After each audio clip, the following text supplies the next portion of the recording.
The sound of her own heartbeat had become Elena's only reliable companion in the darkness, a steady rhythm that reminded her she was still alive even when everything else told her she might as well be dead. 2 years had passed since her sister Margaret had turned the key in that lock. 2 years since Elena Dawson had seen sunlight filter through anything but the single crack in the boarded window of this upstairs room in their family home just outside Wickenburg, Arizona. It was 1883, and while the rest of the world moved forward, Elena remained frozen in time, a prisoner in her own home. She pressed her palms against the rough wooden floor, feeling the splinters that had long ago stopped bothering her. 22 years old now, though she felt ancient in ways that had nothing to do with years. When Margaret had locked her away, Elena had been a vibrant young woman of 20, newly engaged to a rancher's son named Thomas, with dreams of a wedding and a life of her own. But Margaret, older by 5 years and bitter in ways Elena had never fully understood, had other plans. Their parents had died within months of each other the previous year, leaving the modest homestead to both daughters equally. But Margaret had always been the controlling one, the one who believed she knew best, the one who resented Elena's beauty and the attention it drew. When Elena had announced her engagement, something in Margaret had snapped. Elena could still remember that day with painful clarity.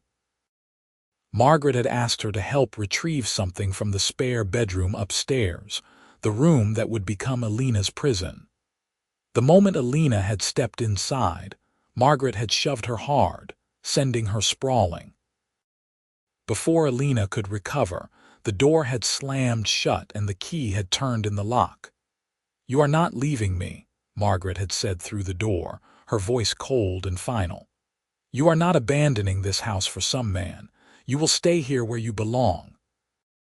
At first, Elena had screamed until her throat was raw. She had pounded on the door until her hands were bruised and bleeding. She had begged, pleaded, reasoned, and threatened, but Margaret was unmoved. 3 times a day, she would unlock the door just enough to slide a tray of food inside, never enough for Elena to force her way out. The windows had been boarded from the outside, with only thin cracks letting in slivers of light. The room contained a bed, a chamber pot, a small table, and nothing else. Days had turned to weeks, weeks to months, months to years. Elena had watched seasons change through the crack in the boards. She had felt summer heat turn the room into an oven and winter cold seep through the walls. She had celebrated 2 birthdays alone, had grieved the loss of her engagement when Thomas surely must have given up on her, had felt hope die a little more each day. But she had survived. Somehow, impossibly, she had survived. Margaret had moved someone into the house. Elena had learned from the muffled voices that occasionally filtered up through the floorboards. A man named Mr. Ashford, a widower from town whom Margaret had apparently set her sights on. Elena had heard them talking below, heard Margaret's false laughter, heard the lies her sister must have told about Elena's disappearance. Moved back east to live with relatives, perhaps, or married and relocated. Whatever story Margaret had concocted had apparently been convincing enough. The worst part was not knowing if anyone had even looked for her. Had Thomas tried to find her? Had their friends asked questions? Or had everyone simply accepted Margaret's explanations and moved on with their lives? Elena stood now, stretching muscles that had grown weak from confinement. She had tried to maintain her strength as best she could, pacing the small room, doing exercises she could manage in the limited space. It was better than giving up entirely. Some days, that was all she had, the stubborn refusal to let Margaret break her completely. Outside, she could hear activity in the distance. Wickenburg was growing, new people arriving all the time drawn by mining opportunities and ranching prospects. Sometimes, she heard wagons passing on the road that ran past the property. She had tried calling for help countless times in those first months, but the house sat far enough from the road that no one had ever heard her, or if they had dismissed it as the wind or their imagination. She moved to the crack in the window boards, pressing her eye against it to catch a glimpse of the world beyond. The view showed only a slice of the yard and the dusty road beyond, but it was something.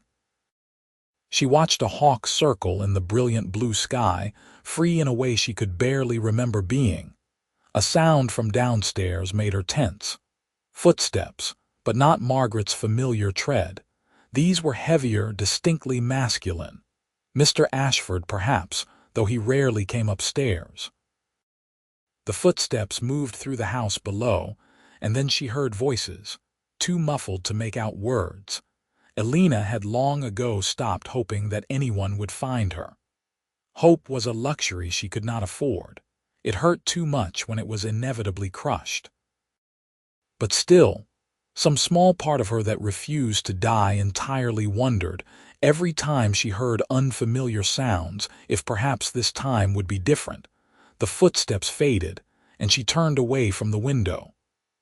Another day, another disappointment, another hour to survive. She sat on the edge of the bed, its thin mattress lumpy from years of use, and braided her hair with practiced movements. She had no mirror, had not seen her own reflection in 2 years, but she maintained what dignity she could. It was a small rebellion against Margaret's attempt to strip away her humanity. Time passed in its slow, agonizing way. The sunlight through the cracks shifted as the sun moved across the sky. Elena ate the meager lunch Margaret brought, saying nothing as her sister's eyes met hers with that same cold satisfaction they always held. Margaret had won, and they both knew it. But that afternoon, something changed. Elena heard a commotion downstairs, raised voices, and then the sound of the front door slamming. More voices outside, argumentative. She moved to the window crack, trying to see, but the angle was wrong. Her heart rate picked up despite her attempts to remain detached. Something was happening, something unusual. Then came the sound of boots on the stairs, heavy and purposeful. Multiple sets of feet. Elena backed away from the door instinctively, her heart hammering now. This was different from anything that had happened before. "I am telling you there is nothing up there but storage," Margaret's voice sharp with panic. "Then you would not mind us taking a look." A man's voice, deep and firm with a slight drawl that marked him as a Westerner through and through. "This is my private property. You have no right." "Actually, madam, when someone reports hearing cries coming from this house, I got every right. I am the law in this territory, and I intend to see every room in this house." Elena's breath caught. Someone had heard her. After all this time, someone had actually heard her. She found her voice, rusty from disuse beyond the few words she sometimes exchanged with Margaret. "Help!" The word came out as barely more than a whisper. She tried again, louder. "Help, I am in here. Please help me." The footsteps stopped right outside her door. "Madam, is someone in there?" The man's voice called. "Yes." Elena rushed to the door, pressing her palms against it. "Yes, please, my sister locked me in here. 2 years, I have been trapped here for 2 years. Please, you have to help me." "Step back from the door," the voice commanded, but it was gentle now, concerned. Elena moved to the far side of the room, her whole body shaking. This was real. This was actually happening.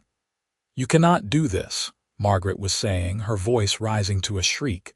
"You cannot just break down doors in someone's home." "Watch me," the man replied. The first impact shook the door in its frame. The second splintered the wood around the lock. The third sent the door crashing inward, and Elena threw up her hands against the sudden flood of light from the hallway, brighter than anything she had seen in so long.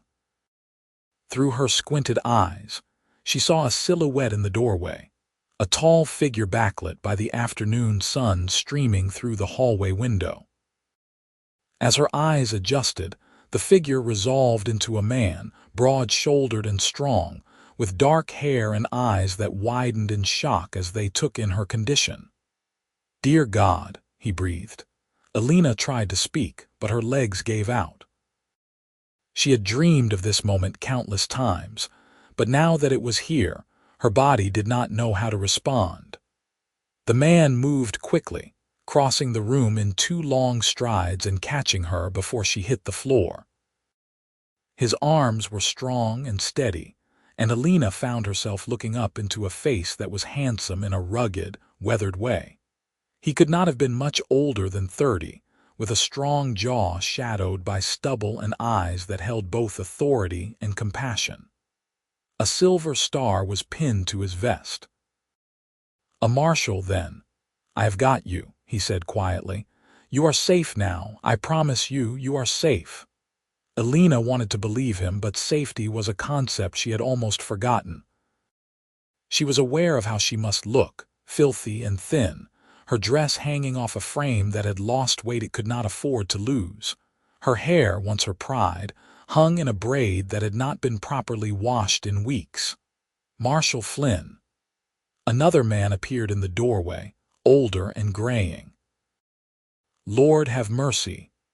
Get the doctor," the Marshal Flynn ordered without taking his eyes off Elena, "and get Margaret Dawson in restraints. She is under arrest." "You cannot arrest me," Margaret's voice came from somewhere down the hall. "This is my sister. I was protecting her. She is not well in the mind. She is dangerous."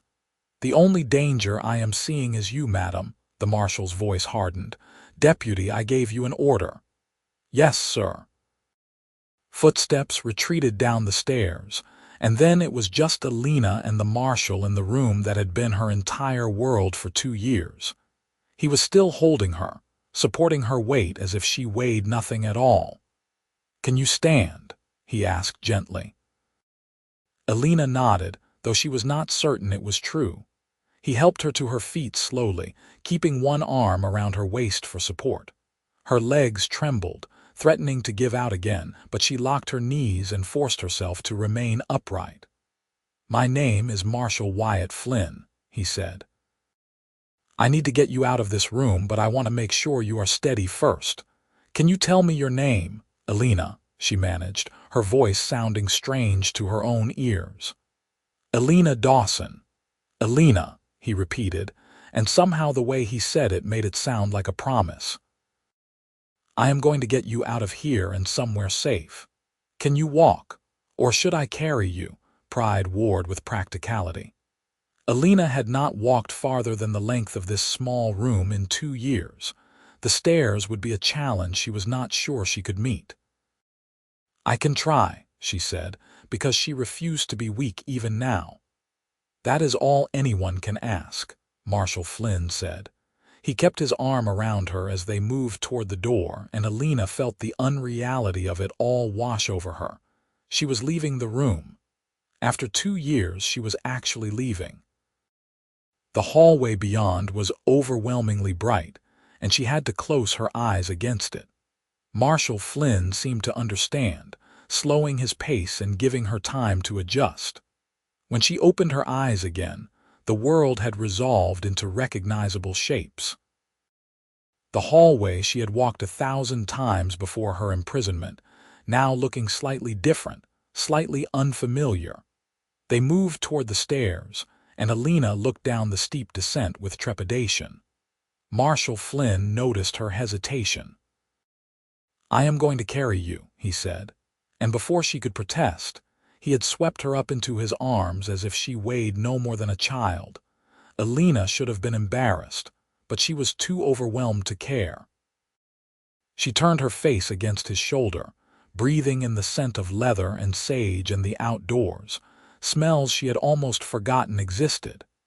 His heartbeat was steady beneath her ear, strong and reliable. He carried her down the stairs with careful steps, and Elena kept her eyes closed, feeling the movement, feeling herself being taken farther and farther from that terrible room. When they reached the bottom, she heard Margaret's voice again, shrill and angry. "She is lying. She is mad, I tell you. I was protecting her, protecting everyone from her." "Madam, you need to stop talking," the deputy's voice, stern now. "Anything you say can and will be used against you." Marshal Flynn carried Elena outside, and the sunlight hit her full force. It was glorious and terrible all at once, too bright, too intense after 2 years of near darkness. She buried her face against the marshal's shoulder again, trembling. "It is all right," he murmured. "Take your time. Your eyes need to adjust." He carried her to a wagon that was waiting in the yard and gently settled her onto the bench seat. Elena forced herself to open her eyes, squinting against the brightness. Slowly, the world came into focus. The yard she remembered, now overgrown. The road beyond. The wide Arizona sky, so blue it hurt to look at. The mountains in the distance, purple and eternal. She had dreamed of this view from the tiny crack in the window, but seeing it fully was almost too much to bear. Marshal Flynn climbed up beside her, taking the reins. "I am taking you to the doctor in town," he explained. "He needs to examine you, make sure you are all right." Elena nodded, not trusting her voice. The deputy appeared, supporting a struggling Margaret, and loaded her into a separate wagon. Elena forced herself to look at her sister, this woman who had stolen 2 years of her life. Margaret's face was twisted with rage and something else, something that might have been fear. Their eyes met, and for a moment, Elena saw not the monster who had imprisoned her, but the sister she had once known. The girl who had held her hand when their mother died, who had taught her to braid her hair, who had read her stories by candlelight. That girl was gone, replaced by this bitter, cruel woman. "You will regret this," Margaret hissed. "You will never survive without me." But Elena said nothing. She turned away, looking instead at the road ahead as Marshal Flynn urged the horses forward. The ride into Wickenburg was both eternal and instantaneous. Elena watched the landscape roll by, seeing familiar landmarks she had not laid eyes on in 2 years. The old cottonwood tree at the bend in the road, the rocky outcropping that looked like a sleeping giant, the scattered homesteads that dotted the valley, and then the town itself, larger than she remembered, with new buildings that had gone up in her absence. People on the streets who stopped and stared as the wagon passed. Elena was aware of how she must look, this pale, thin specter of a woman sitting beside the marshal, and she wanted to shrink away from their gazes. But Marshal Flynn seemed to sense her discomfort. He shifted slightly, positioning himself so that he partially blocked her from view, giving her a small measure of privacy. "The doctor's office is just ahead," he said quietly. "Doc Harrison is a good man. He will take care of you." The wagon stopped in front of a neat building with a sign that read T. Harrison, M.D. Marshal Flynn was down in an instant, reaching up to help Elena descend. Her legs were shaking again, and she had to lean heavily on him as they made their way inside. The doctor was a man in his 50s with kind eyes and gentle hands. He took one look at Elena and gestured toward the examination room. "What happened?" he asked Marshal Flynn. "Her sister locked her in a room for 2 years," Flynn replied, his voice tight with barely controlled anger. "She has been a prisoner in her own home." Dr. Harrison's expression darkened. 2 years. Good Lord. All right, let us see what we are dealing with. "Miss Dawson, I am going to need to examine you. Is that all right?" Elena nodded. Everything felt surreal, as if she were moving through a dream. The examination was thorough but gentle. Dr. Harrison checked her vital signs, her weight, her overall condition. He looked at the sores on her skin from lying on the hard mattress, the weakness in her muscles from confinement, the pallor of her complexion from lack of sunlight. "She is malnourished," he said to Marshal Flynn, who had remained nearby. severely vitamin deficient, muscle atrophy from lack of exercise, but she is alive and with proper care she should recover. He turned to Elena. You are remarkably strong, young lady. What you have endured would have broken most people. Elena did not feel strong. She felt fragile, as if a strong wind might shatter her into pieces. She will need somewhere to stay, Dr. Harrison continued. Somewhere safe where she can recover properly. The boarding house, Marshal Flynn said immediately. Mrs. Peterson runs a respectable place. She will take good care of Elena. Elena. He had used her first name again, and something about the familiarity of it made her feel a little more human, a little less like a broken thing to be pitied. I will make the arrangements, the doctor said. In the meantime, I want you to rest here for a bit, Miss Dawson. I will have my wife bring you some proper food and we will get you cleaned up. The next hours passed in a blur. Mrs. Harrison, the doctor's wife, helped Elena bathe for the first time in far too long, washing away 2 years of grime and despair. She provided clean clothes, a simple dress that actually fit, though it hung loose on Elena's diminished frame. She brought food, simple broth and bread that Elena's stomach could handle after so long on Margaret's meager rations. Through it all, Elena caught glimpses of Marshal Flynn. He was handling the arrangements, talking with the doctor, dealing with whatever legal matters came with arresting Margaret. But he kept returning, checking on Elena, making sure she had everything she needed.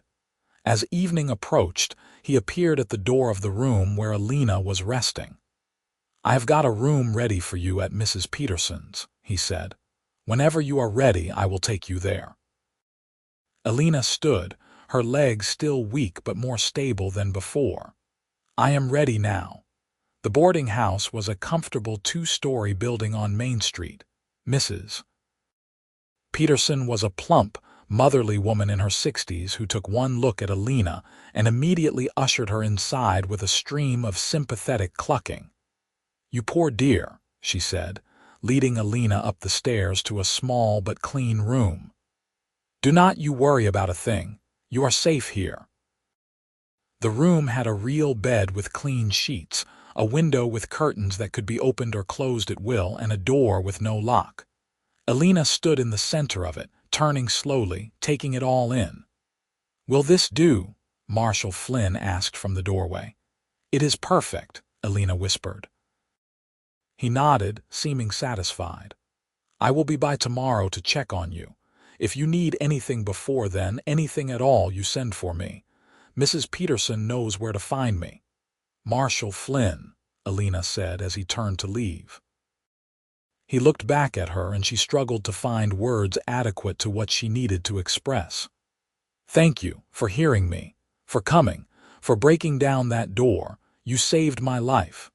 Something passed across his face, an emotion too complex to name. I am just glad I got there in time, he said quietly. Rest now, Elena. You are safe. After he left, Elena sat on the edge of the bed, her hands shaking. The room was silent except for the sounds of the town outside, people talking and laughing, a dog barking, life continuing in its normal way. She stood and moved to the window, pulling back the curtain to look out at the street below. People were going about their business in the fading light. A woman was sweeping her porch. 2 men were talking outside the saloon. A child was chasing a hoop down the sidewalk. Normal life, the kind Elena had been stolen from. She closed the curtain and moved to the bed, lying down on the soft mattress. It felt strange after 2 years on that hard, thin pallet in her prison. Everything felt strange, overwhelming, too much all at once, but she was free. Whatever came next, whatever challenges she would face in recovering from this ordeal, she was free. And she had Marshal Wyatt Flynn to thank for that. Sleep, when it came, was fitful and filled with dreams of locked doors and keys turning. But when she woke in the night, panicked and disoriented, she could see moonlight through the window, could hear the normal sounds of the night, could remind herself that she was no longer trapped. She was free, and tomorrow was a new beginning. The next morning arrived with gentle sunlight filtering through the window. Elena woke slowly, momentarily disoriented by the unfamiliar surroundings before memory flooded back. The boarding house, Wickenburg, freedom. She rose and dressed carefully in the clean clothes Mrs. Harrison had provided. Looking in the mirror above the washstand was a shock. The face that stared back at her was her own, but changed. Thinner, paler, older in ways that had nothing to do with years.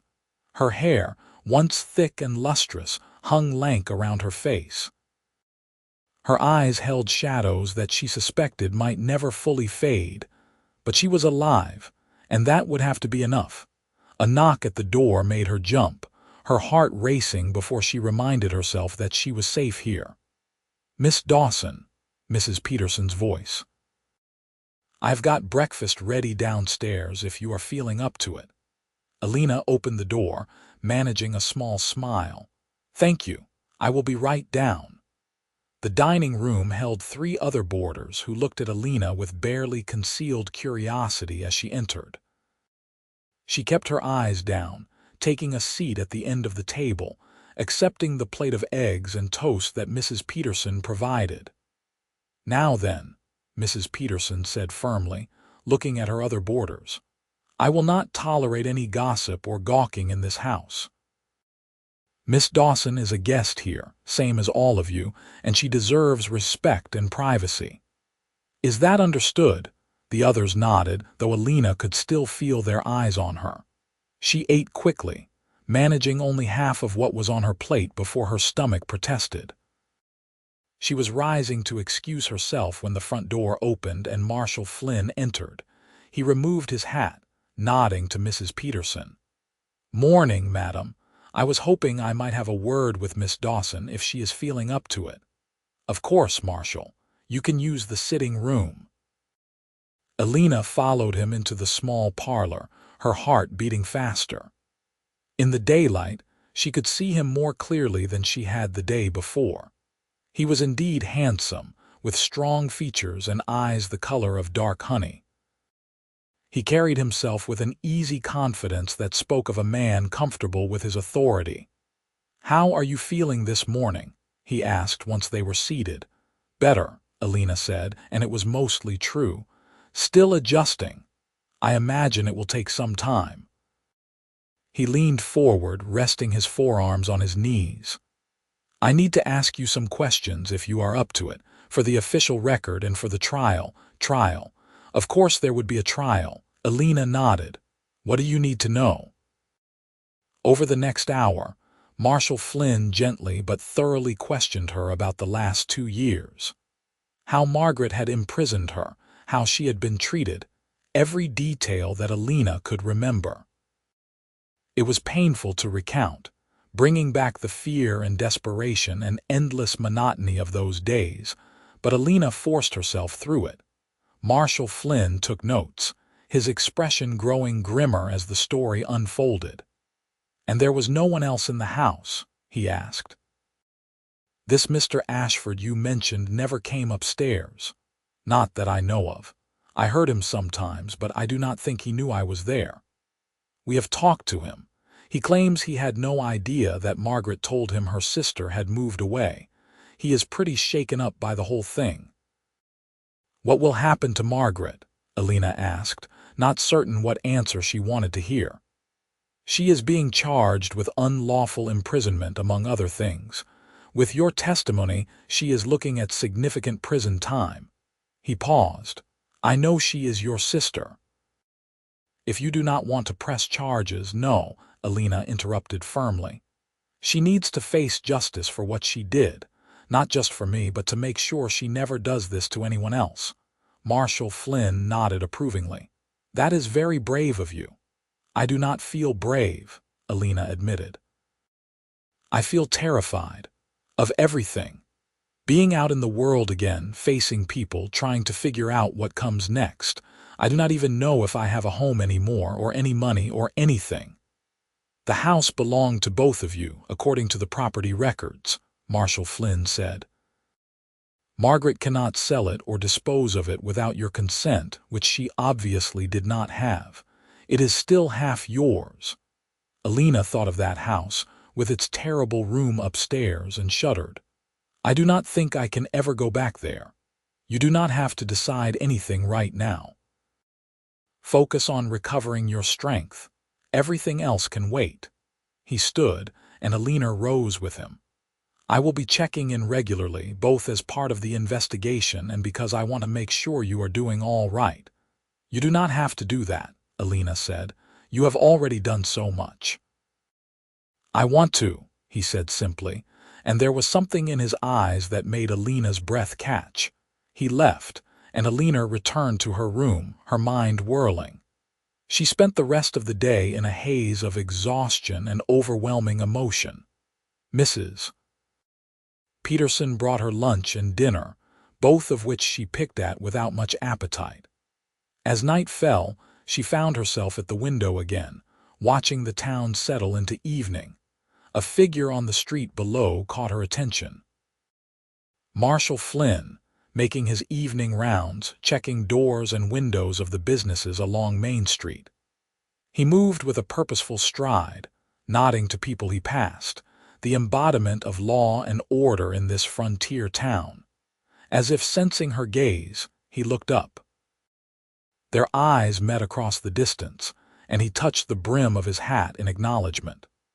Elena felt a strange flutter in her chest, an emotion she could not quite name. It had been so long since she had felt anything but fear and despair that this new feeling was almost frightening in its intensity. The days that followed fell into a pattern. Elena would wake, eat what she could, spend time sitting in the small garden behind the boarding house or reading in her room. Dr. Harrison visited regularly, monitoring her health, pleased with her slow but steady progress. Mrs.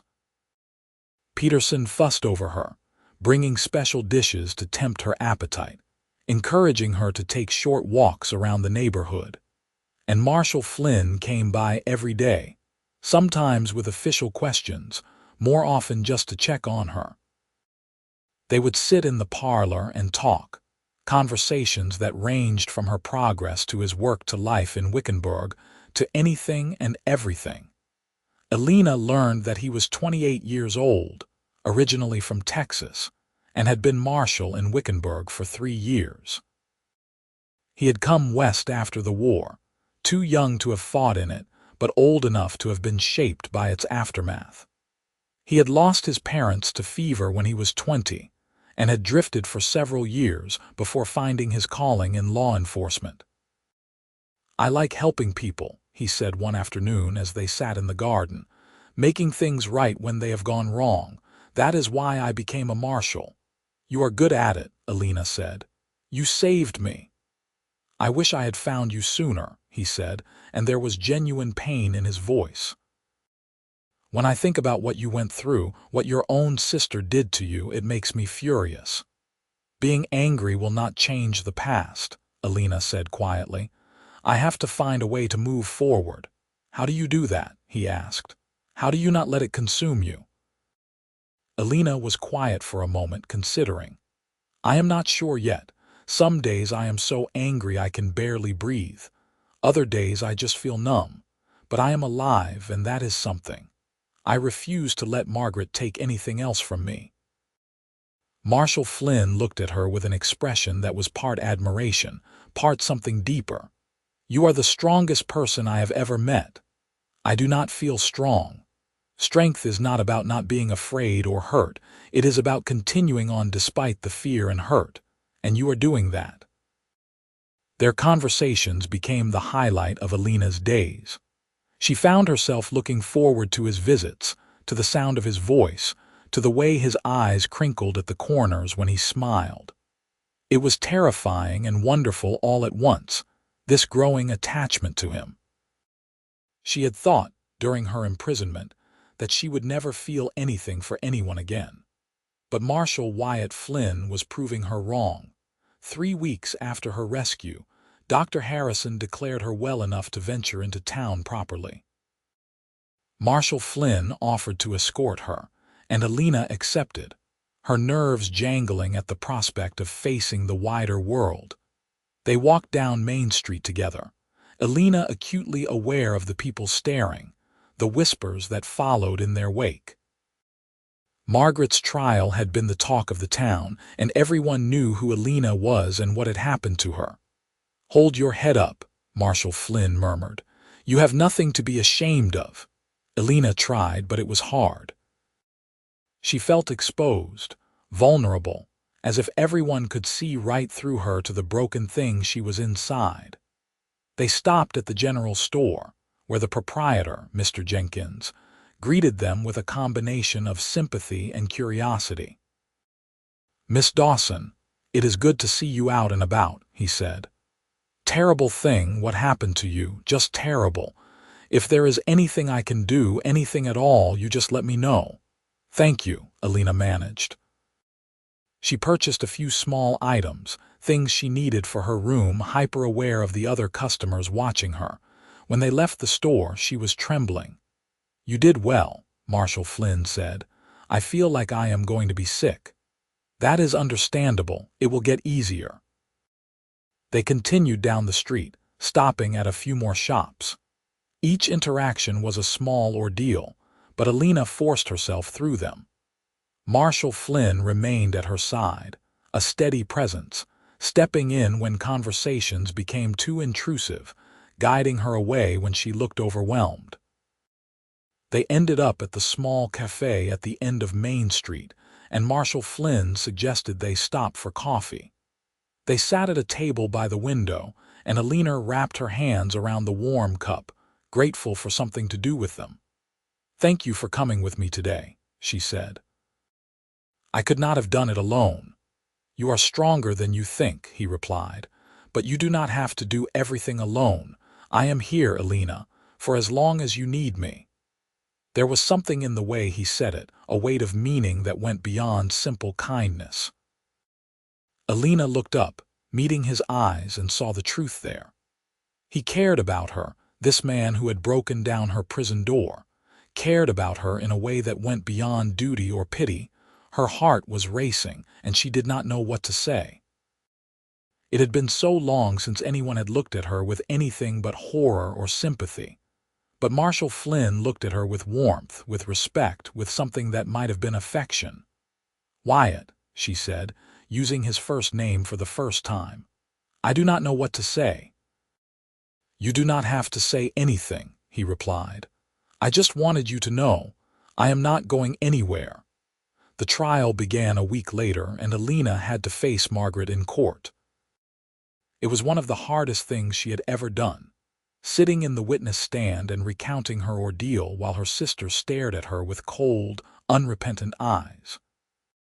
Margaret's lawyer tried to paint Elena as unstable, tried to suggest that Margaret had been acting out of concern for her sister's mental health. But the evidence was overwhelming. The locked room, the boarded windows, the testimony of Dr. Harrison about Elena's condition when she was rescued. Elena told her story in a clear, steady voice, refusing to let Margaret see how much it cost her. When the defense attorney tried to rattle her with aggressive questioning, Marshal Flynn, sitting in the gallery, half rose from his seat before the judge gavelled him back down. But his support, even unspoken, gave Elena the strength to continue. The trial lasted 3 days. In the end, the jury took less than an hour to reach a verdict, guilty on all counts. Margaret was sentenced to 15 years in the territorial prison. As she was led away, she looked at Elena one last time. "You will never make it without me," she said, her voice sharp with malice. "You are too weak." But Elena stood tall, Wyatt beside her, and said nothing. Margaret's words could not hurt her anymore. As they left the courthouse, Elena felt as if a weight had been lifted from her shoulders. It was not closure exactly. The scars of what she had endured would never fully heal, but it was justice, and that meant something. "It is over," Wyatt said quietly. "This part is. Elena agreed. Now I have to figure out what comes next. What do you want to come next? Elena looked up at him, this man who had become so important to her in such a short time. I do not know. I thought I had my whole life planned out before Margaret locked me away. I was going to marry Thomas, have a family, run a household, but that life is gone. Thomas has moved on, I am sure, and even if he had not, I am not the same person I was. No one expects you to be, Wyatt said. You have been through something traumatic. You are allowed to be changed by it. What if I am too changed? Elena asked, voicing the fear that had been growing inside her. What if I can never be normal again? Wyatt stopped walking, turning to face her fully. Elena Dawson, you listen to me. What happened to you was terrible and wrong, and yes, it changed you. But you are still you, still strong, still brave, still beautiful. Elena's breath caught. Beautiful? Wyatt, look at me. I am a skeleton. I am pale and weak and broken. You are recovering, he said firmly, and you are the most beautiful woman I have ever seen. He meant it. She could see it in his eyes, hear it in his voice, and something inside her, something she had thought Margaret had killed, stirred to life. I do not understand, she whispered. How can you look at me and see anything but damage? Because I see you, he said simply. Not what was done to you, but who you are. Your courage, your strength, your refusal to give up even in the darkest circumstances. That is what I see. Elena felt tears sliding down her cheeks, but for the first time in so long they were not tears of despair. I think I am falling in love with you, she said, the words escaping before she could stop them. And that terrifies me. Wyatt smiled, a warm, genuine expression that transformed his serious face. Why does it terrify you? Because I do not know how to do this anymore. I do not know how to be with someone, how to trust, how to open myself up to another person. Margaret took all of that from me. Then we will figure it out together, Wyatt said. He reached out, taking her hand in his. It was the first time he had touched her beyond the necessary support that first day, and Elena felt the warmth of his skin against hers like a brand. I am falling in love with you too, Elena. Have been since the moment I saw you in that room and you were still fighting. We can take this as slow as you need. I am not going anywhere. Elena looked down at their joined hands, then back up at his face. She saw honesty there and patience and a deep well of feeling that matched her own growing emotions. Slow, she said. I need slow. Then slow it is, he promised. Over the following weeks, they settled into a courtship unlike any other. Wyatt came by every evening after his work was done, and they would walk through town or sit in Mrs. Peterson's garden and talk. He never pushed, never demanded more than Elena was ready to give. When she had bad days, days when the memories were too much and she could barely function, he simply sat with her, a quiet presence that asked nothing but offered everything. Slowly, carefully, Elena began to heal. The physical recovery was the easiest part. Dr. Harrison's care and Mrs. Peterson's cooking gradually restored her weight and strength. Her color returned, her hair regained its luster, her body remembered what it was to be healthy and whole. The emotional healing was harder, more complex. There were nightmares that woke her screaming, panic attacks triggered by locked doors or small spaces, moments when the weight of what she had lost threatened to crush her. But Wyatt was always there, steady and patient, helping her through the darkness. And somewhere in the midst of that healing, Elena realized she was happy. Not the uncomplicated happiness of her youth before Margaret's betrayal, but something deeper and more resilient. A happiness born of surviving the unsurvivable, of finding love in the aftermath of trauma, of discovering that she was stronger than she had ever imagined. 2 months after the trial, Wyatt took her on a picnic outside of town. They rode in his wagon to a spot by the Hassaampa River, where cottonwoods provided shade and the water sang over smooth rocks. It was beautiful and peaceful, and Elena felt something inside her relax in a way it had not since her rescue. They spread a blanket under the trees and ate the food Mrs. Peterson had packed for them. Wyatt told her stories about growing up in Texas, about his adventures as a young deputy, about the characters he encountered in his work. Elena found herself laughing, really laughing, for the first time in what felt like forever. After they ate, they sat side by side, watching the river flow past. Wyatt's arm was around her shoulders, and Elena leaned into his warmth, feeling safe in a way she had thought she might never feel again.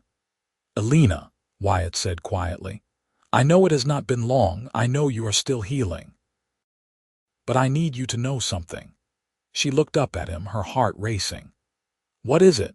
"I love you," he said, his voice steady and sure. "I know it is fast, I know the circumstances are unusual, but I have never been more certain of anything in my life. I love you and I want a future with you. When you are ready, if you are ready." Elena's eyes filled with tears. "I love you too," she whispered. "I am so scared, Wyatt. Scared of trusting, scared of being vulnerable, scared that something will go wrong and I will lose this. But I love you." "Then that is enough," he said, cupping her face in his hands and wiping away her tears with his thumbs. "We will take this one day at a time and we will figure it out together." He leaned down, and Elena met him halfway, their lips coming together in a kiss that was gentle and sweet and full of promise. It was Elena's first kiss, a milestone she had thought she might reach at 20 with her former fiancé, but which came now at 22 with this man who had saved her in every way a person could be saved. When they pulled apart, Elena was smiling through her tears. "I want that future with you," she said. "I want to try." "That is all I am asking," Wyatt replied. The weeks turned to months and their relationship deepened and grew. Wyatt formally courted Elena with a propriety that made Mrs. Peterson approve and the town gossips reluctantly accept. They attended church socials together, went on supervised outings, followed all the conventions that frontier society demanded. But beneath the proper courting, something profound was developing. Elena learned to trust again, to open her heart to another person, to believe that love could be real and lasting. Wyatt proved himself endlessly patient and understanding, never pushing her beyond what she was ready for, always respecting her boundaries. She told him about her life before Margaret's betrayal, about her parents and her childhood, about her dreams and hopes. He shared his own history, his own scars, the loneliness he had carried before meeting her. They built a foundation of trust and understanding that went deeper than simple attraction. 6 months after her rescue, Wyatt asked her to marry him. They were back at the river, at the spot that had become their place, and he went down on one knee in the traditional way. "Elena Dawson," he said, holding out a simple gold band with a small diamond. "You are the strongest, most courageous woman I have ever known. You have taught me what it means to survive, to endure, to fight for happiness, even when darkness tries to take it away. I want to spend the rest of my life at your side, protecting you, loving you, building a future together. Will you marry me?" Elena looked down at him, this man who had broken down the door of her prison and then patiently helped her break down the walls around her heart.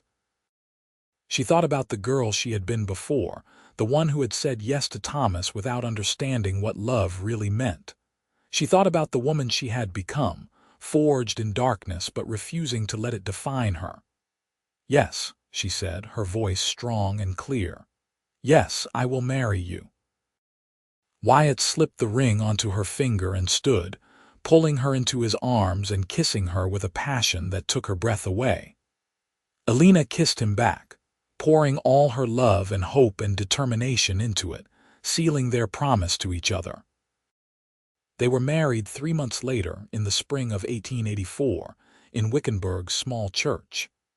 Mrs. Peterson helped Elena prepare, fussing over her dress and hair like a proud mother. Dr. Harrison walked her down the aisle, having become a father figure to her in the months since her rescue. The town turned out for the wedding, and if some came out of curiosity about the woman who had been imprisoned by her own sister, they stayed for the genuine love and joy evident in the ceremony. Elena wore a simple white dress that Mrs.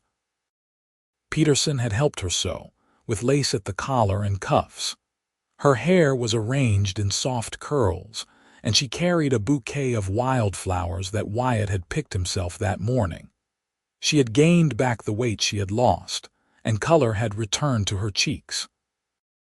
Looking at her reflection before the ceremony, Elena saw a woman who had survived hell and come out the other side, different but whole. Wyatt stood at the altar in his best suit, his marshal's star polished to a shine. When Elena came down the aisle and saw his face, saw the love and pride and happiness there, she felt any lingering doubts dissolve. This was right. This was her future. They exchanged vows in clear, steady voices, promising to love and honor each other through whatever life brought them. When the preacher pronounced them husband and wife and Wyatt kissed her, the church erupted in applause. The reception was held at the boarding house, where Mrs. Peterson had prepared a feast. There was dancing and laughter, and for the first time since her ordeal, Elena felt truly a part of the world again. She danced with Wyatt, his arms strong and sure around her, and felt happiness bubble up inside her like a spring. That night they went to the small house Wyatt had purchased on the outskirts of town. It was modest but well built, with 2 bedrooms, a kitchen, and a parlor. He had furnished it simply, waiting for Elena's input before making it truly a home. "What do you think?" he asked as he carried her over the threshold. "It is perfect," Elena said, and meant it. She looked around at the clean, simple rooms, at the windows that opened freely, at the doors without locks. This was home, a place of safety and love. Their wedding night was tender and patient. Wyatt understood Elena's fears about intimacy, the way confinement had damaged her ability to feel comfortable in vulnerable situations. He took his time, moving at her pace, making sure she felt safe and cherished every moment. "We have the rest of our lives," he murmured against her hair. "There is no rush." And there was not.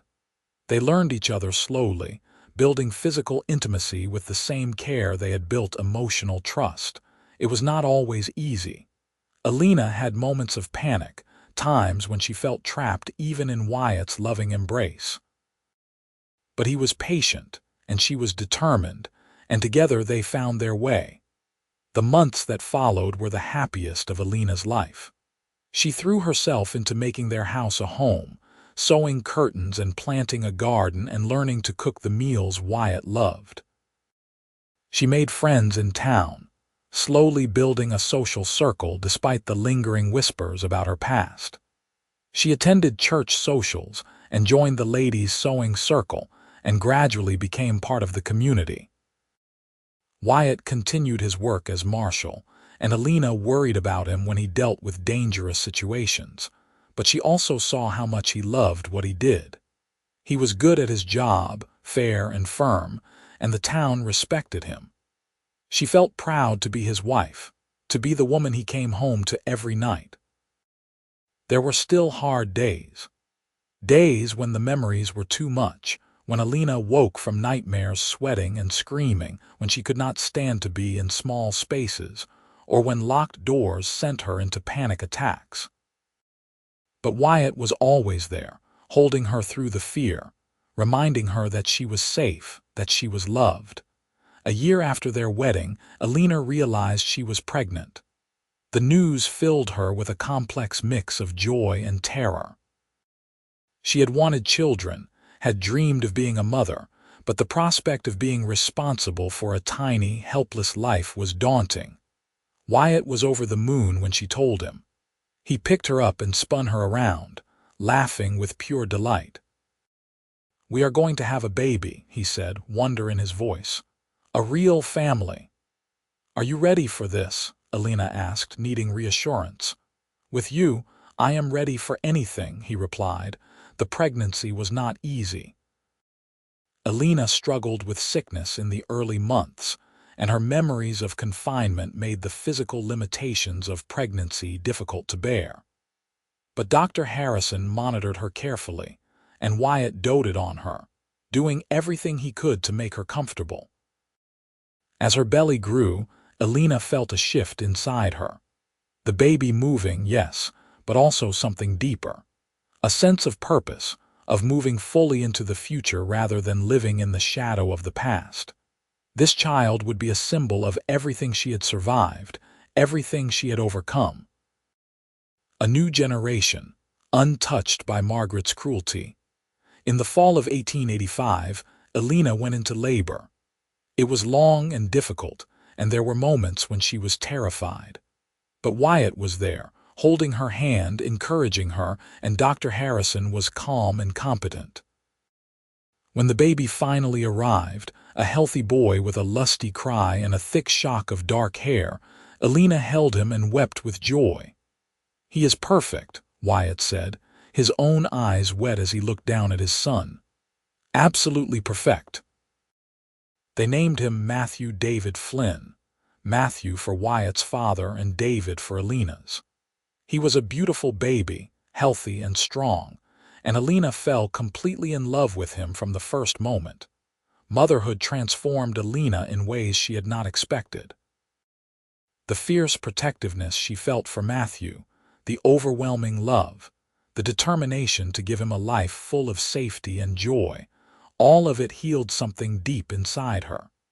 She would never let anyone hurt her son the way Margaret had hurt her. She would build a life for him full of love and security and happiness. Wyatt was a devoted father, coming home from work to spend time with Matthew, walking the floor with him when he was fussy, helping with feedings and changes and all the messy, wonderful work of raising a child. Watching him with their son, Elena fell in love with him all over again. The house filled with baby things, with laughter and crying and the sweet chaos of new parenthood. Mrs. Peterson visited regularly, bringing casseroles and advice and an extra pair of hands when Elena needed them. Dr. Harrison monitored Matthew's development and pronounced him a healthy, thriving baby. 2 years later, Elena gave birth to a daughter. They named her Sarah Rose, and she was as different from Matthew as could be, small and delicate where he was sturdy, quiet where he was boisterous. Elena loved her with the same fierce intensity, marveling at how her heart had expanded to hold so much love. Life settled into a routine. Wyatt's work as marshal kept him busy, but he always made time for his family. Elena managed the household and raised the children, finding fulfillment in the daily work of creating a home. They built traditions, celebrated holidays, made memories. 5 years after Elena's rescue, the owner of the general store approached Wyatt about selling the property that had been Elena's family home. Mr. Ashford had moved away years ago, and the house sat empty, a reminder of darker times. Elena and Wyatt discussed it that evening, sitting on their porch after the children were asleep. "What do you want to do?" Wyatt asked. "It is your property, your decision." Elena thought about that house, about the terrible room upstairs where she had lost 2 years of her life. She thought about the memories it held, both good and bad. Her parents had lived there, had loved her there, but Margaret had poisoned it with her cruelty. "I want to sell it," she said finally. "Use the money to expand our house, maybe add another bedroom or 2. Build something new instead of clinging to the past." Wyatt nodded. "I think that is a good idea." They sold the property, and Elena never looked back. The money allowed them to add onto their house, creating more space for their growing family. They built a workshop where Wyatt could do carpentry in his spare time, and a larger garden where Elena could grow vegetables and flowers. Life was good. Not perfect, because life never is but good. Elena still had moments when the past rose up to haunt her, when she woke from nightmares or when something triggered a memory of her imprisonment. But those moments became fewer and farther between, and she learned to navigate them with Wyatt's support. The children grew. Matthew became a sturdy, adventurous boy who loved horses and wanted to be just like his father. Sarah was quieter, more thoughtful, with a talent for drawing and a gentle nature. Elena watched them grow with a mixture of pride and bittersweet awareness of how quickly time passed. When Matthew was 6 and Sarah was 4, Elena discovered she was pregnant again. This time the pregnancy was easier, and she delivered a healthy baby boy they named Jacob Thomas. Holding him in her arms, Elena thought about all the years Margaret had stolen from her, all the experiences she might have missed if Wyatt had not broken down that door. But she had not missed them. She was here, alive, with a husband who loved her and children who filled her days with joy and purpose. She had built a life from the ashes of trauma, had refused to let darkness win. 10 years after her rescue, Elena stood in her garden on a bright spring morning, watching Wyatt play with their 3 children in the yard. Matthew, now 9, was teaching Sarah and Jacob how to skip stones in the small pond Wyatt had dug. Their laughter carried on the breeze, sweet and pure. Mrs. Peterson came through the gate, bringing fresh biscuits as she often did, having long ago become like family to them. "You look happy, dear," she said, settling into the chair beside Elena. "I am," Elena said, and it was the simple truth. "I never thought I could be after everything that happened. But I am." "You earned it," Mrs. Peterson said firmly. "You survived what would have broken most people, and you built a beautiful life for yourself." Elena watched Wyatt scoop up Jacob and toss him in the air, the little boy's delighted squeals making her smile.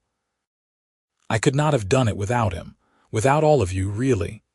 You and Dr. Harrison and everyone who helped me. Nonsense. The strength was in you all along, we just helped you remember it."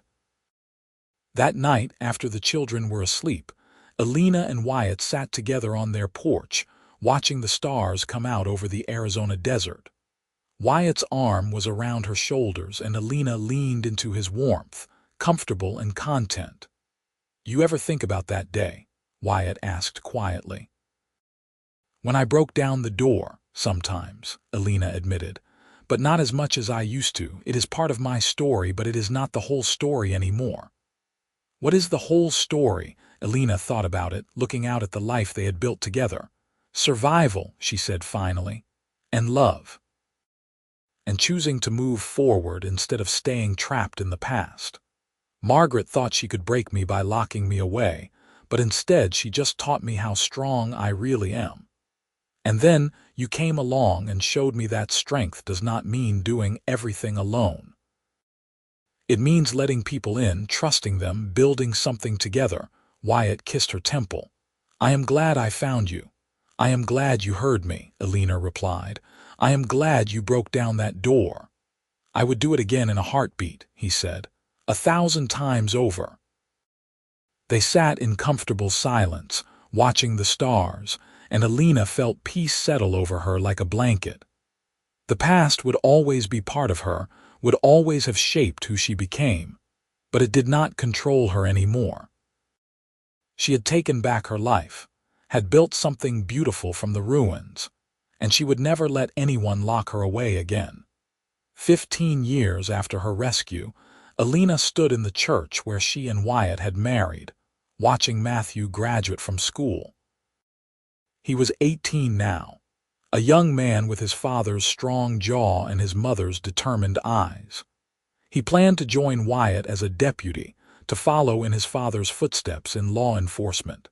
Sarah, at 16, sat beside Elena, sketching the ceremony in the small journal she always carried. She wanted to be an artist, And Elena encouraged her, buying her supplies and materials whenever possible, determined that her daughter would have every opportunity to pursue her dreams. Jacob, at 11, was at that gangly stage between boy and man, all elbows and energy. He sat on Wyatt's other side, trying to sit still and failing spectacularly. After the ceremony, they gathered for a celebration at the house. Friends and neighbors came by to congratulate Matthew, and the house was full of laughter and good wishes. Elena moved through the crowd, refilling glasses and accepting compliments on how well Matthew had done, and felt a deep sense of gratitude for this life, these people, this moment. Late in the afternoon, when most of the guests had left, Elena found herself alone in the kitchen for a moment.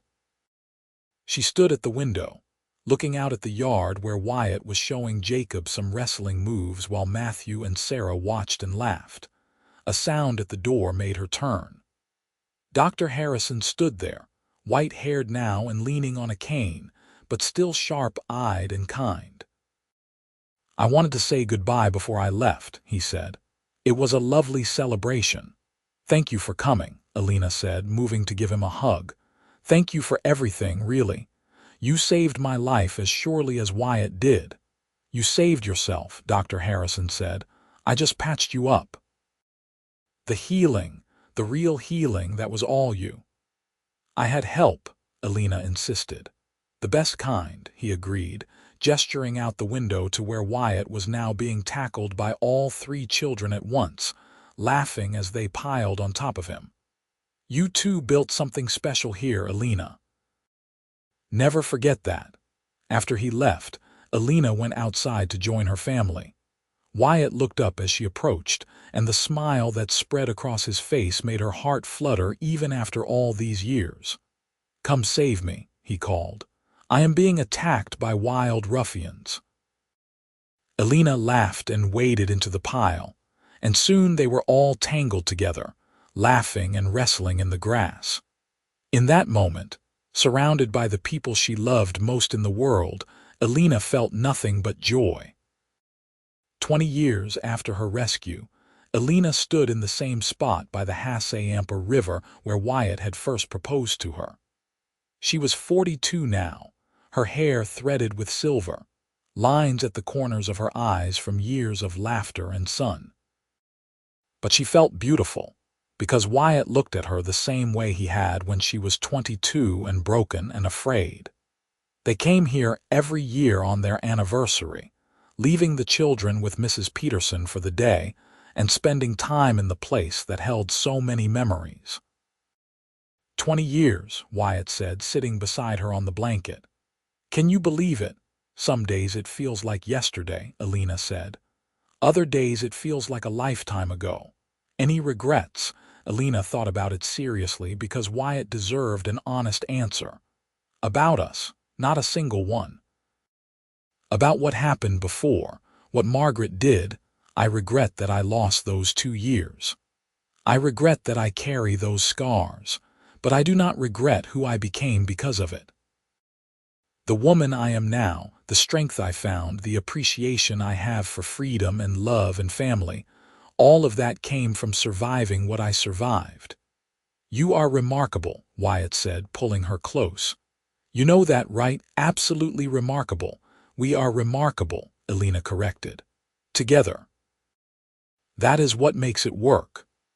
They spent the afternoon by the river, talking and laughing and remembering, and when the sun began to set, they packed up their things and headed home.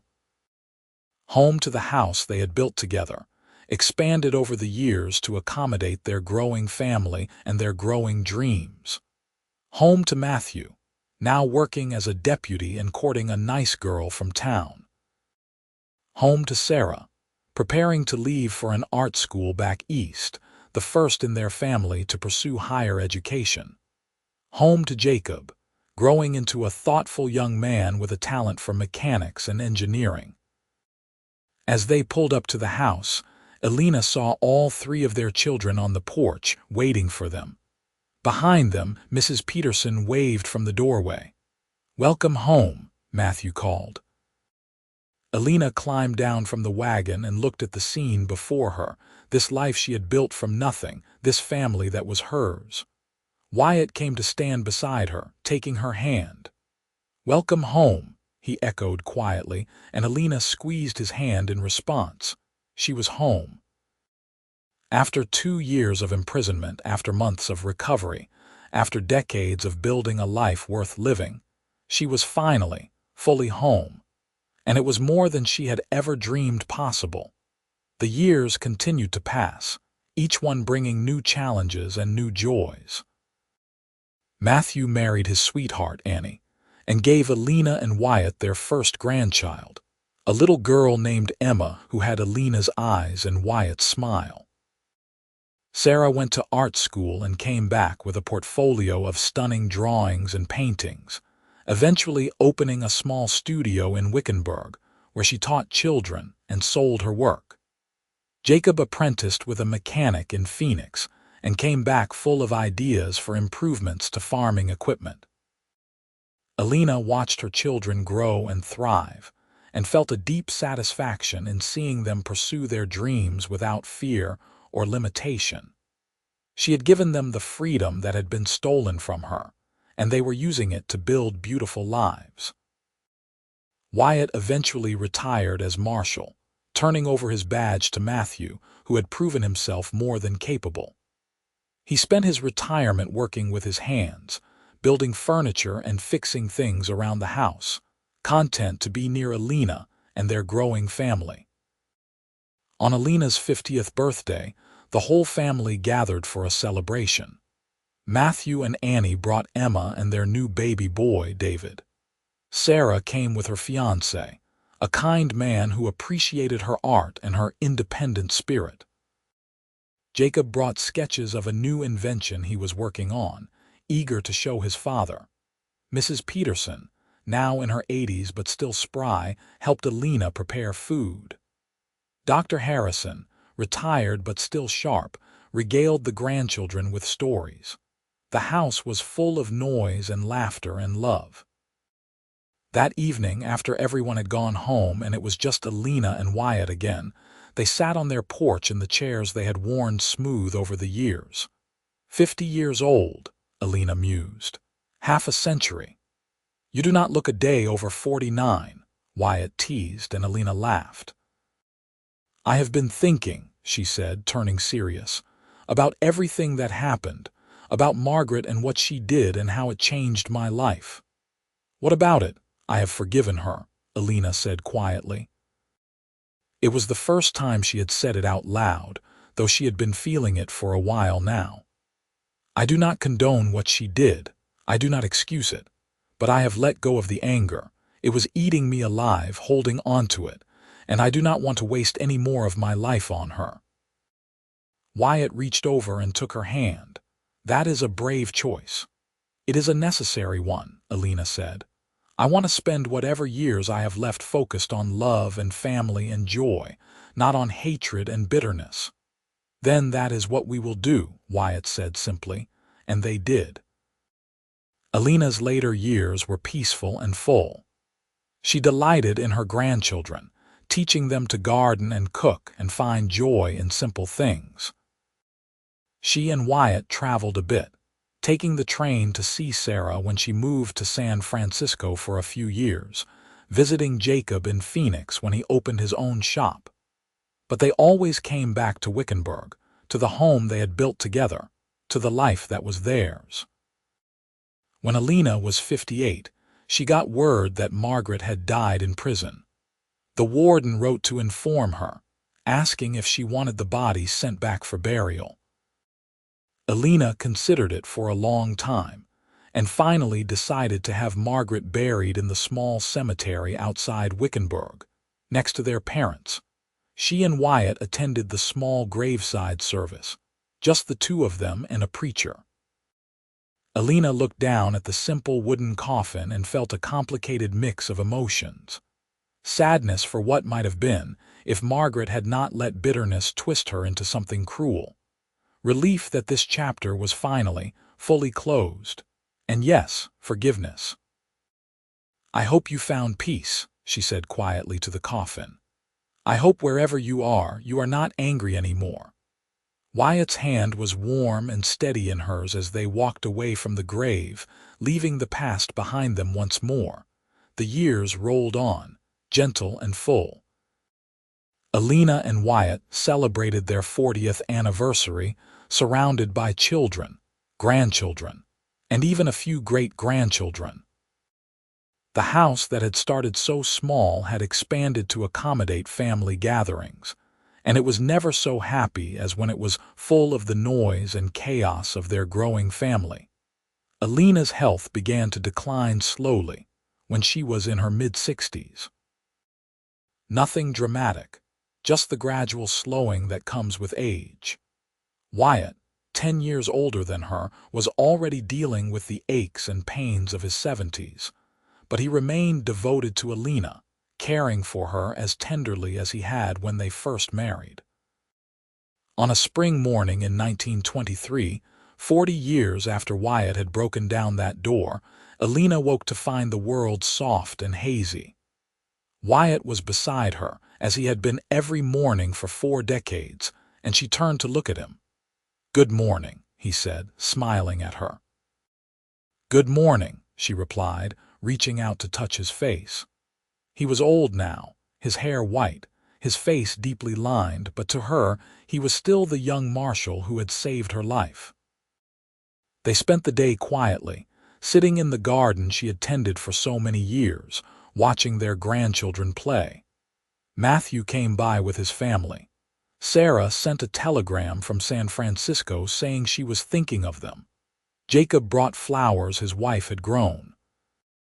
As the sun set, painting the Arizona sky in shades of orange and pink and purple, Elena felt a deep contentment settle over her.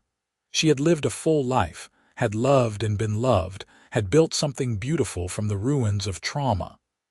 "Wyatt," she said quietly. "Yes, my love." "Thank you for breaking down that door," he smiled, pulling her close. "Thank you for being worth saving." "We saved each other," Elena said, and it was the truth. That night, Elena fell asleep in Wyatt's arms, surrounded by the life they had built together, and she dreamed of open doors and wide skies and endless possibilities.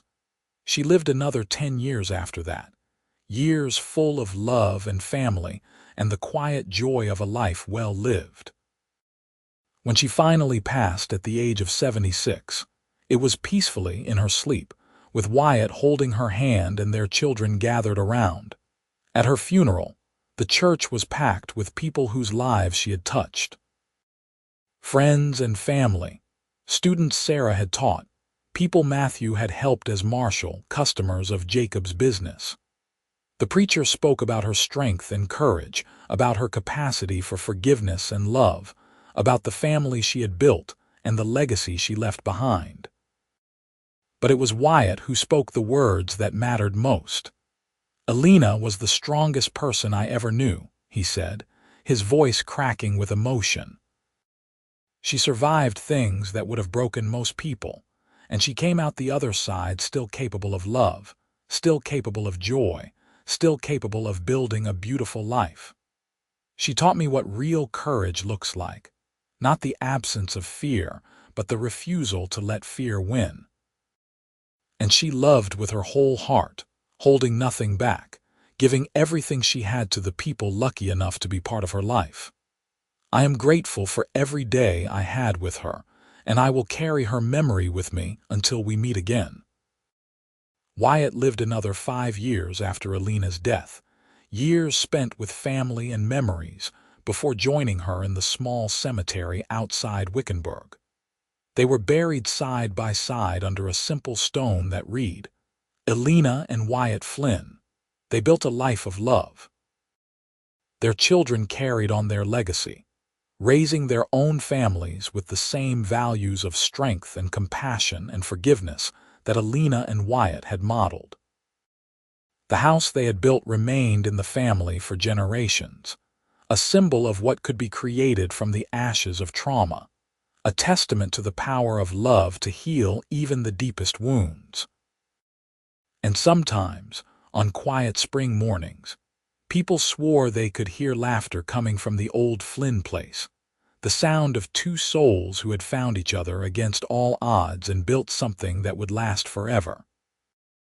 The story of Elena Dawson and Marshal Wyatt Flynn became part of Wickenburg's history, passed down through generations, a reminder that even in the darkest times, hope and love could prevail. Matthew Flynn followed in his father's footsteps, not just as a lawman, but as a man of integrity and compassion. He told his own children the story of how their grandfather had broken down a door and found their grandmother, how love had bloomed from rescue, how strength could be found in the most unlikely places. Sarah's art captured the Arizona landscape their mother had loved, and her paintings hung in galleries across the West, each one a tribute to the beauty Elena had found after darkness. Jacob's inventions improved the lives of farmers and ranchers throughout the territory, practical applications of the problem-solving skills his mother had used to survive her imprisonment. The legacy of Elena and Wyatt Flynn was not just in their children and grandchildren, but in the example they set. They showed that trauma did not have to define a life, that love could heal even the deepest wounds, that forgiveness was a gift you gave yourself as much as anyone else. They proved that happy endings were possible, even after the darkest beginnings, and that building a life worth living was the best revenge against those who tried to break you. In the end, their story was one of triumph. Not the dramatic, sudden kind, but the quiet, persistent triumph of choosing love over hate, hope over despair, life over mere survival. Elena Dawson had been locked in a room for 2 years by her own sister, and Wyatt Flynn had broken down the door. But the real story was everything that came after, all the years of love and family and building a future together. That was the story that mattered, the story that would be remembered long after the details of imprisonment and rescue had faded into history. And so the house on the outskirts of Wickenburg stood for generations, a monument to the power of love, a reminder that no matter how dark the night, morning always comes. Elena and Wyatt's great-great-grandchildren would walk through its rooms and feel the love that had been poured into every board and nail, the hope that had been woven into every decision, the joy that had filled every corner. They would hear the stories of their ancestors and understand that they came from strength, from courage, from a love that had conquered everything thrown against it. The door Wyatt had broken down that day in 1883 was long gone, replaced and rebuilt many times over the years. But its echo remained, a reminder that sometimes the greatest act of love is breaking through the barriers that keep someone trapped, whether those barriers are physical or emotional. Wyatt had broken down a wooden door to save Elena's body. Together, they had broken down the walls around her heart to save her soul, and in the end, that was everything. The life they built, the love they shared, the family they created, all of it was a testament to the human capacity to heal, to grow, to choose hope even in the face of despair. Elena Dawson and Wyatt Flynn had taken the worst that life could throw at them and built something beautiful from it. Their story was one of darkness and light, of imprisonment and freedom, of despair and hope, and ultimately, of love conquering all. As the Arizona sun set over Wickenburg for the countless time, painting the sky in those familiar shades of orange and pink and purple, the old Flynn house stood solid and strong, full of the ghosts of laughter and love, a monument to two souls who had found each other in the darkest of times and built a light that would shine for generations to come. Their story was complete, their ending happy, their legacy secure. Elena and Wyatt Flynn had lived and loved, and in doing so had shown the world what was possible when two people refused to let darkness win.